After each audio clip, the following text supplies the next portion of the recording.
कोई बच्चा होगा तो बड़ी खुशी खुशी जाएगा, मगर जब भी किसी बच्चे का एडमिशन कराओगे तो वो रोएगा कि मुझे नहीं जाना। मगर माँ बाप को पता है कि बच्चा जाएगा तो बुद्धि का विकास होगा और वो मतलब ज्ञान प्राप्त करेगा।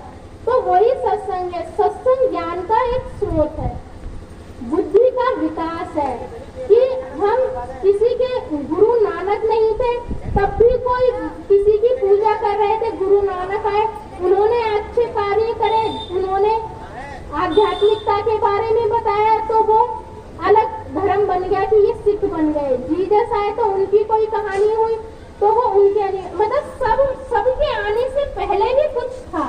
तो पहले क्या था, एक परम शक्ति थी।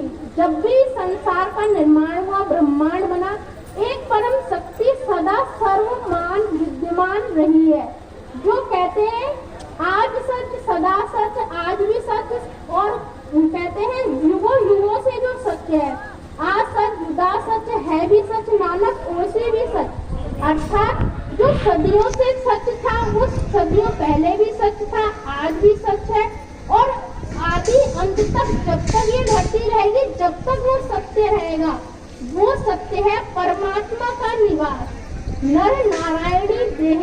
कहते हैं नर नारायणी, हम अपने भगवानों का नाम लेकर के नर नारायणी देह, यानी कि इसके अंदर देवी देवता सब कुछ विद्यमान है, मगर हमारे साथ कुछ ऐसे विकार लगे हुए हैं जिससे हम उस चक्र को देख नहीं पाते हैं।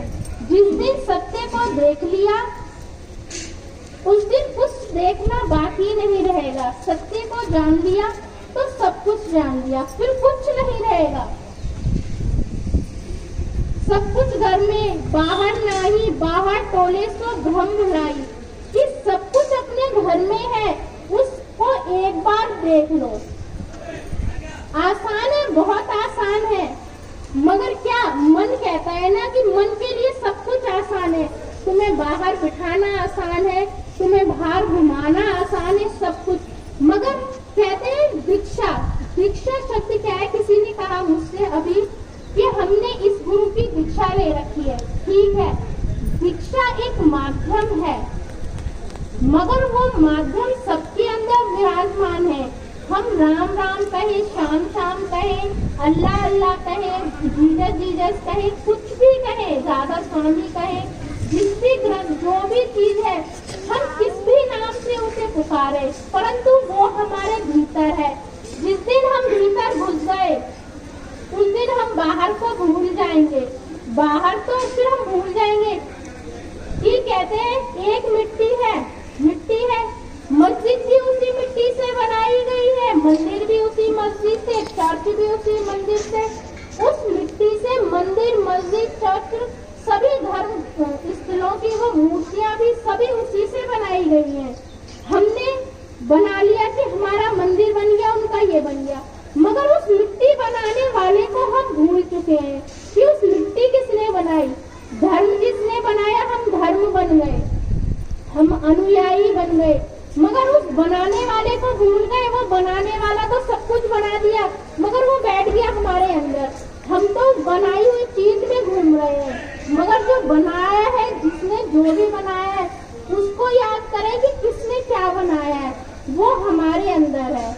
सिर्फ पूरी कहानी सत्संग का पूरा घुमाव सिर्फ कहाँ है? सिर्फ एक चीज, सर्व शक्ति सर्वव्यापी ब्रह्मांड का निर्माण करता वो दयाल पुरुष, वो जो भी है पर ईश्वरीय शक्ति जो सर्वव्यापी सबसे पहले विद्यमान थी, जो देवताओं में थी, वही हमारे अंदर है। उस चीज को हम देखें, मगर उस देखने की विधि वो भी हमें बता दी गई है कि सत्संगों के माध्यम से, हमारे ग्रंथों में भी हम यदि कहते हैं रटना नहीं, ध्यान से यदि हम उसको पढ़े और हम जानते हैं वो हमारे अंदर है, तो हम बाहर ना ढूंढे उसे, अपने अंदर 2.5 घंटे का समय दें। जो भी आपने जो भी दीक्षा ली है, कहते हैं जब अंदर चले गए तो सब भ्रम दूर हो गए। उस मिट्टी बनाने वाले को देख लिया तो मंदिर, मस्जिद, राम लक्ष्मण और कहते हैं सब चीज का भ्रम दूर हो जाएगा, सभी धर्म खत्म हो जाएंगे, सिर्फ एक धर्म याद रहेगा। जाएगा मनुष्य धर्म। हम इस धरा पर किस लिए आए हैं? एक अपना जीवन जीने के लिए। जो भी हम कर्म करके आए हैं वो जीवन हमें जीना है। मगर ये जो जीवन हमें दिया है वो परमात्मा ने हमें याद करने के लिए दिया है कि हम उसे याद करें और इस 84 लाख जिया जून से लेकर इस मनुष्य चोले की कहानी को यही समाप्त करें।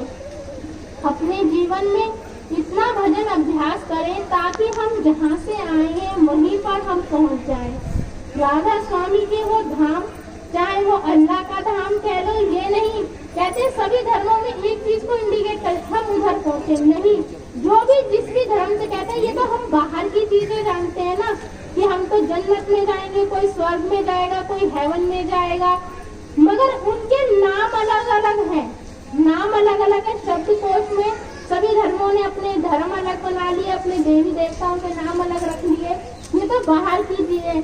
जब हम भजन अभ्यास के माध्यम से अंदर चले गए तो सिर्फ एक धाम रह जाएगा कि जहाँ से ये आत्मा, जिसे सत्संग के आरंभ में कहा गया है और अंतिम में कहा जा रहा है कि वो राधा वो आत्मा को कहा गया है और स्वामी वो परमात्मा को। ये दो शब्द हैं जो कि मिल गए अपने भजन अभ्यास से तो सब भ्रम बाहर के दूर हो जाएंगे, आना जाना खत्म हो जाएगा, बाहर का भी और जीवन का भी। सिर्फ एक सत्य रह जाएगा, वो है परमात्मा का सत्य कि हम कहाँ से आए हैं, हमें कहाँ जाना है, इस जीवन का उद्देश्य क्या है, इस लक्ष्य तक हमें पहुँचना है। और सभी संतों के जीवन से हम जाने और अपने धर्म ग्रंथों से जो भी हम पढ़ते हैं उसे हम याद न करके उनकी जो असलियत है उसको हम जाने कि हमें अपने जीवन में कैसा चरित्र जीना है। जो भी ये हमारे ग्रंथ शास्त्र बनाए गए हैं ये हमें जीवन को बताने के लिए कि हम उनके चरित्र कैसे थे, किस प्रकार से राम कुमार से मर्यादा पुरुषोत्तम राम बने, तो हमें अपने जीवन से क्या बनना है उनसे हम प्रेरणा लें। प्रेरणा के लिए माँ बाप अच्छी शिक्षा देते हैं, गुरु ज्ञान को बढ़ाता है, मगर बुद्धि का विकास हमें स्वयं करना होगा। परमात्मा की ईश्वरीय शक्ति को हमें स्वयं जानना होगा। अपनी बुद्धि का विकास स्वयं करते हुए हम उस परम धाम, उस सचखंड, जो भी हम अपने धर्मों के अनुसार जानते हैं वो हम कहते हैं स्वर्ग नरक, जो भी हम, तो जीवन का स्वर्ग नरक तो हमारे कर्मों से हमने बता लिया, मगर मरने के बाद किसको कहाँ जाना है ये तो बात की कहानी है। मगर जिस प्रकार हम अपने जीवन में कहते हैं जीने की तैयारी करनी है तो हम प्रतिदिन उस मरने की भी तैयारी करें। कब किस क्षण में कब जाना है कुछ पता नहीं। रोटी डेली खानी है सबको पता है, तो परमात्मा का भजन भी हमें डेली करना है। कहते हैं सभी के जीवन में वो 24 घंटे हैं, 32, 36 और 25, 26 किसी के पास नहीं, वही सबके पास 24 घंटे हैं जिसमें हमें भजन अभ्यास भी करना है, अपने जीवन के और कार्य भी करने हैं। सभी कहते हैं शिक्षा प्राप्ति, कहते हैं शिक्षा पा करके यदि सबको ज्ञान प्राप्त हो जाता, आध्यात्मिकता मिल जाती, तो जितने भी डॉक्टर इंजीनियर सब है सभी को मतलब कि ज्ञान की एक पोथी मिल जाती, मगर नहीं। कहते हैं कि ज्ञान के लिए, बुद्धि का विकास के लिए पढ़ाई बच्चों के लिए बहुत आवश्यक है, सही है, मगर आध्यात्मिकता के लिए वो भजन अभ्यास भी उतना ही आवश्यक है। जो ये हमें मनुष्य चोला मिला है ये परमात्मा को पाने के लिए मिला है। अपने जीवन में मैं भी अपने गृहस्थ जीवन के सभी कार्यों को करती हूँ और अपने बच्चे को भी कराती हूँ, और जो भी है हमारे शिष्य जो भी है सबको इसका यही है और आप सभी के लिए यही संदेश है। अपने जीवन में जो भी आप इस स्थिति में, माता है, पति है, भाई है, बहन है, जो भी आप है सब अपने गृहस्थ जीवन को उसी प्रकार से जिए। यदि आप बच्चे हैं अपनी पढ़ाई पर ध्यान देते हुए, स्त्री है अपने बच्चों पर ध्यान देते हुए, पति है अपने गृहस्थ जीवन का काम करते हुए, सभी अपने जीवन को सभी जिए। सभी के पास जीवन में 24 घंटे हैं, मगर कुछ कहते हैं परमात्मा के लिए भी दें, क्योंकि हमें नहीं पता कि हमारी पढ़ाई खत्म होने तक हम रहेंगे, या आज हम सास बने तो हम अम्मा भी बनेंगे, या आज हमारा विवाह हुआ है तो हम माँ भी बनेंगे। किसी के जीवन का कुछ पता नहीं है।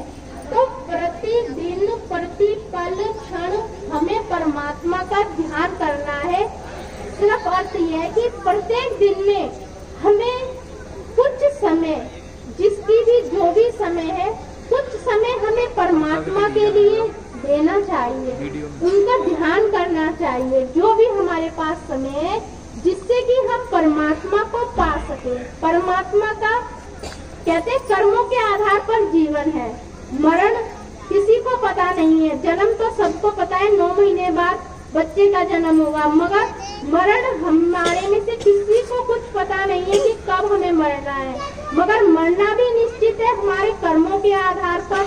तो सिर्फ उस मरने की हम तैयारी करें, जैसे जन्म की तैयारी है, मरने की भी तैयारी करें। परमात्मा का भजन अभ्यास करें। अपने गृहस्थ जीवन के सभी कार्यों को करते हुए हमें परमात्मा का ध्यान करना है। सभी को राधा स्वामी। अगला सत्संग 29 मार्च का है, अगले संडे का है। प्रत्येक महीने का लास्ट इतवार सत्संग होता है राधा स्वामी आश्रम में, अंडला में। जिस भी जीव की इच्छा हो वहाँ पर आए और सुने। और 23 अप्रैल का जो सत्संग है वो उनका जन्म दिवस है, जो कि साल में 23 अप्रैल के दिन ही मनाया जाता है। जिस भी जीव की इच्छा हो और परमात्मा का जिस पे भी आशीर्वाद हो, सिर्फ हमें ये कहना है कि हमें सत्संग में परमात्मा आप बुलाओ। कहते हैं, सिर्फ हम कहते हैं मांगने की इच्छा किससे रखें। कोई कहता है हमें पिता से मिलेगा, कोई कहता है सास की सेवा करने से जो भी है कि हमें वो धन मिल जाएगा, सास की सेवा करे, पिता की सेवा करे। या कहते हैं सिर्फ धन लेने के लिए नहीं, सिर्फ मांगना है तो ईश्वर से मांगो। हम सब तो माध्यम बन जाते हैं। कहते हैं कि माता पिता जब माँ बनती है तो माध्यम पिता बनता है, माता बनती है, जीव की उत्पत्ति होती है। मगर क्या देने वाला तो वो ईश्वर है। तो सिर्फ यदि जीवन में किसी को भी कुछ मांगना है, यदि सत्संग में भी जाना है, तो सिर्फ उस ईश्वर से, उस परमात्मा से प्रार्थना करो कि हमें बुलाए। माध्यम किसको बनाएगा, साधन किसको बनाएगा, सिर्फ उस पर छोड़ दो।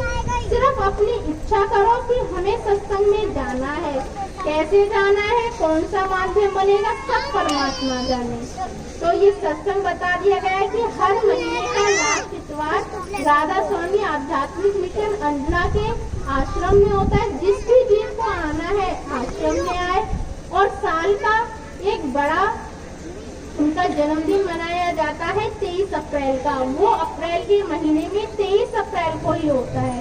जिस भी जीव को आना है आश्रम में आए। और जिसको भी दीक्षा लेनी है, यहाँ पर नहीं मगर वहाँ पर व्यवस्था है कि जिस भी जीव को दीक्षा चाहिए वो वहाँ पर ले सकता है। परमात्मा का ज्ञान जिसको भी जैसे उनकी असीम कृपा से जैसे भी जिसको मिलना है, ये ईश्वर जाने और उनकी भक्ति जाने। कहते हैं हम तो सिर्फ प्रार्थना कर सकते हैं, बाद बाकी जो कुछ करना है कर्ताधारी सिर्फ वो परमात्मा, वो ईश्वरीय शक्ति है कि किस पर कैसे असीम कृपा करनी है। सभी को राधा स्वामी, राधा स्वामी, राधा स्वामी।